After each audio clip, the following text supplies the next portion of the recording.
waktu kami persilakan Dr. Priyo. Terima kasih.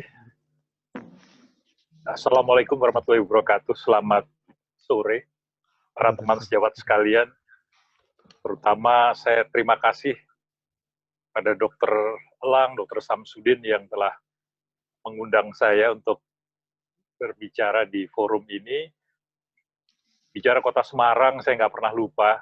Karena di kota Semarang itu saya dibantu kawan-kawan di Kota Semarang dari seseorang yang nobody menjadi seseorang yang somebody. Saya jadi terpilih jadi ketua PBID pada waktu itu. Di situ kontribusi kawan-kawan di UISU, kawan-kawan di Undip, kawan-kawan di wilayah Jawa Tengah termasuk cabangnya. Dan saat ini ya di rumah cuman dengan istri karena anak-anak udah pada pergi, dikasih kesibukan ini, matur nuwun saya. Baik. Oke. Ini saya lewatkan aja. Tadi Dr. Fatur udah dengan sangat gamblang sekali menjelaskan berikutnya.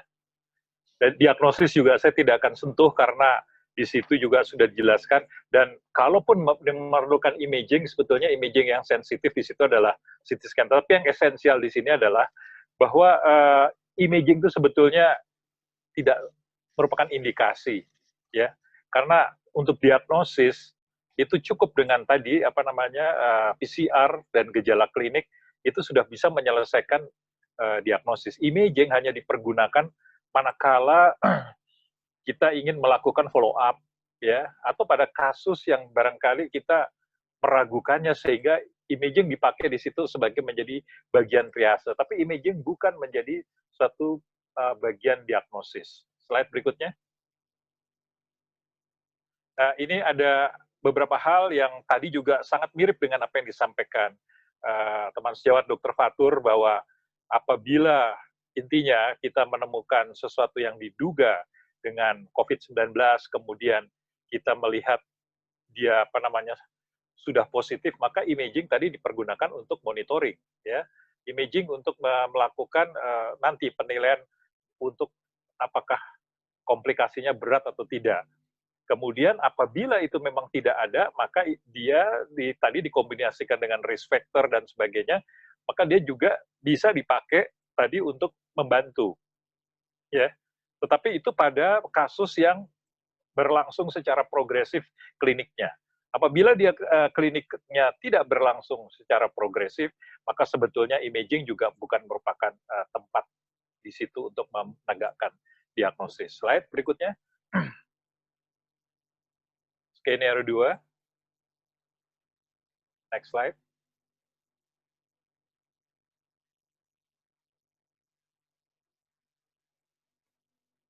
Slide berikutnya, Dr. Yanuar. Iya. Nah, pada kasus-kasus tadi saya sampaikan tadi untuk penilaian perburukan, itu kita pakai imaging. Tetapi kalau tadi diagnosisnya itu unavailable atau tidak punya kita, maka kita bisa memakai imaging dalam konteks untuk melakukan penilaian working diagnosis kita pada saat kita melihat adanya juga gejala klinik yang barangkali dengan diagnosis PCR-nya masih negatif. Itu kita bisa pakai untuk sebagai bagian juga dari monitoring. Slide berikutnya. Nah, pada yang skenario 3 ini, di situ juga kembali dilihat apakah tesnya ada apa enggak. Kembali tadi bahwa hanya dipakai untuk monitoring, kemudian dipakai adalah juga untuk sebagai bagian dari triase. Slide berikutnya. Nah, kalau kita bicara imaging, tadi saya kira saya mendengar kuliahnya Dr. Fatur bahwa imaging itu fototorak akan terlihat pada hari-hari yang sudah lebih dari 7 hari atau lebih dari 5 hari. Jadi sebetulnya yang paling sensitif di situ memang seperti yang tertulis juga di slide-nya Dr. Fatur, bahwa CT scan itu adalah yang sensitif. Ini gambaran CT scan normal. Slide berikutnya. Dan biasanya CT scan dua hal yang mesti diperhatikan, potongan koronal dan potongan aksial. Itu untuk melihat apakah ada kelainan apa enggak. Nah, American College Radiology melakukan rekomendasi bahwa pertama CT scan is not used untuk screening ya. Jadi dia tidak dipakai untuk screening. Jadi kalau ada rumah sakit yang menawarkan apa itu screening, apa itu medical check up untuk COVID, non-COVID, itu jangan didengar gitu. Nggak bener itu ya. CT scan should be used sparingly and reserved for hospitalized. Jadi untuk yang udah di dalam rumah sakit, itulah yang tadi udah masuk di dalam kelompok-kelompok PDP yang bukan lagi PDP ringan ya. Di situ peranan dari CT scan.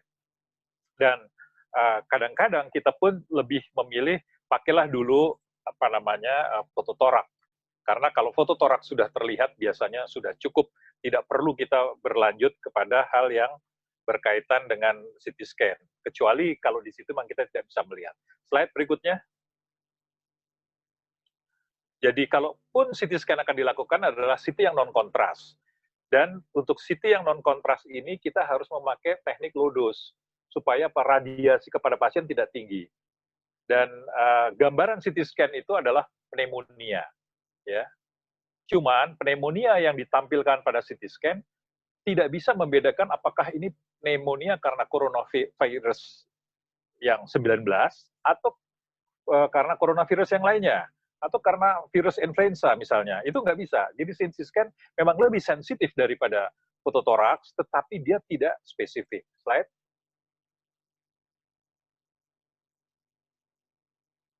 Slide berikutnya.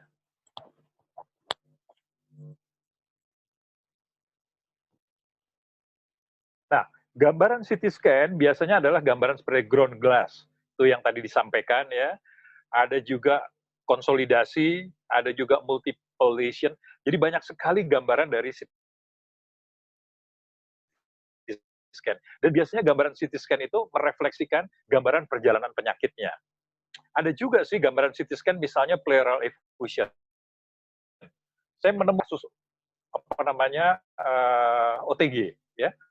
Pasien datang dengan keluhan yang nggak spesifik. Dia cuma abdominal discomfort, dia minta USG, ya dalam USG itu saya periksa, dan selama periksa USG antara 15 menitan gitu, dia nggak pernah batuk, dia nggak sesak, dia nggak demam, cuman dia bilang abdominal discomfort.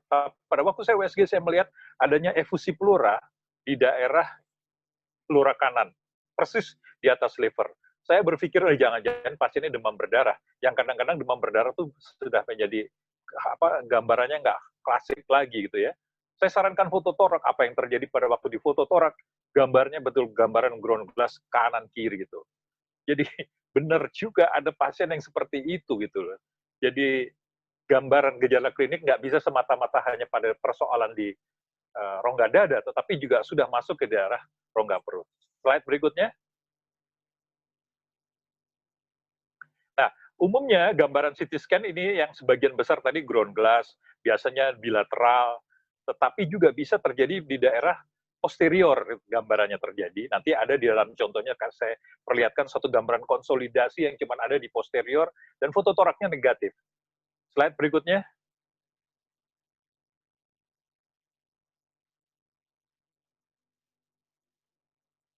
Nah, ini adalah fase-fase gambaran CT scan. Pada fase gambaran CT scan, gambar yang pertama, yang sebelah kiri atas, itu menampilkan gambaran ground glass, samar-samar, seperti awan gitu kan. Kemudian yang paling kanan itu menunjukkan gambaran konsolidasi, yang sudah makin mengeras. Di bawah itu adalah gambaran dari yang namanya crazy paving, terus mengalangkah pada konsolidasi. Itu menggambarkan level dari perjalanan penyakitnya. Slide berikutnya. 50% biasanya pasien COVID itu baru akan terlihat pada gambaran CT scan kalau dia sudah sekitar 2 hari onset. Biasanya gambarannya ada ground glass. Dan akan muncul gambaran yang lebih severe, biasanya kalau di antara 9 sampai 13. Makanya fototorak di situ baru kelihatan biasanya. Ya. Kemudian pada akhirnya nanti akan menampakkan fibrous stripe. Ini pada titik di mana dia pada ujung dari penyakitnya, yang itu bisa sembuh, bisa juga itu menjadi persoalan ya sampai kematian. Karena pada titik itu, apabila ground glass-nya minimal, konsolidasinya minimal, maka fibrosisnya minimal. Tetapi kalau dia luas, maka fibrosisnya juga akan menjadi luas, yang berujung pada kematian si pasien tadi. Slide. Ini gambaran perjalanannya dari ground glass di kiri, terus menjadi crazy paving. Crazy paving itu seperti paving block gitu loh, yang di jalan itu. Dia diilustrasikan seperti itu. Konsolidasi itu sudah makin padat lagi. Yang terakhir adalah satu fibrosis, fase terminal, fase akhirnya dari perjalanan penyakit ini. Kalau dia sedikit ya orangnya sembuh biasanya. Tapi kalau dia menjadi masif, biasanya berakhir dengan kematian pada pasien. Slide.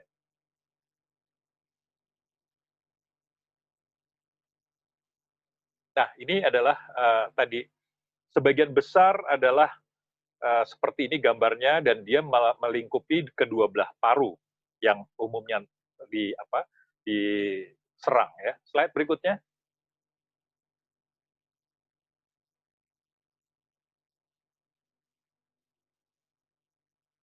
Ini tadi yang waktu yang digambarkan oleh Dr. Fatur juga, pada fase-fase awal 0 sampai 4 hari, biasanya 50% akan terlihat pada CT berupa ground glass itu pada hari kedua. Ya, biasanya foto hampir nggak pernah terlihat, foto polos, ya, jarang sekali terlihat. Dan dia akan berlanjut. Pada waktu dia progresif, maka tadi ground glass-nya makin luas, bahkan dia akan menuju pada tadi crazy paving. Itu sudah pada minggu pertama biasanya. Apabila sudah gambarannya konsolidasi, berarti dia sudah masuk pada minggu kedua. Kalau dia sudah mulai gambaran fibrosis, berarti dia sudah lampau dari minggu ke-14. Hari ke-14, lampau dari minggu kedua. Slide. Ini saya sampaikan beberapa contoh kasus. Slide.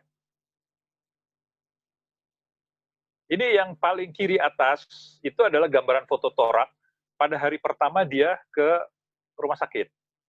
Pasien itu datang dari Bali pada waktu itu. Ya, dia habis liburan di Bali, dan dia datang dari Bali itu sampai di rumah sakit itu sudah sekitar 4 hari dari Bali. Tapi masuk ke rumah sakit baru hari pertama. Kita lihat sudah kelihatan adanya gambaran, tapi masih tipis sekali. Ya, kemudian pada hari ketiga kita foto lagi, kita berlanjut karena kita sudah mencurigai dia, ya. Ternyata dia makin luas, ya. Kemudian pada hari kelima kita foto lagi pada waktu itu. Ini masih awal-awal Maret pada waktu itu, habis kasus yang diumumkan oleh Presiden pada awal Maret, tanggal 23 Maret begitu ya. Ini dilakukan pada tanggal 3 Maret seingat saya. Kemudian ini pada hari kelimanya terlihat bahwa itu makin luas. Waktu kita konfirmasi dengan CT scan sudah memperlihatkan gambaran konsolidasi. Artinya apa? CT scan-nya sendiri sudah melampaui pada gambaran hari yang masuk di daerah minggu kedua. Jadi nggak cocok lagi kan antara dia bilang kurang dari Balinya, atau di Balinya sekitar 4 harian, dia datang ke rumah sakit berarti masuk hari kelima. Kenyataannya di sini sebetulnya dia sudah jauh dari itu, dia sudah mendapatkannya sebetulnya. Slide berikutnya.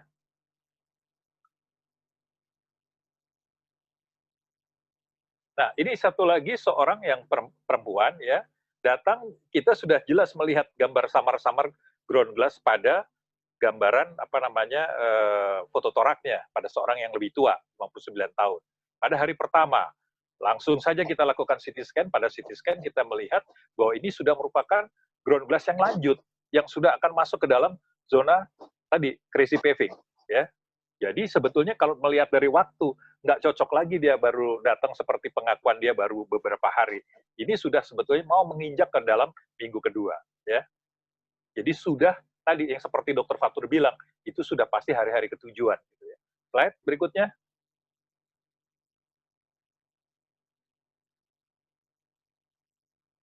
Nah, ini adalah seorang pasien yang dengan gejala klinik, ya, pada waktu di foto torak nggak kelihatan apa-apa.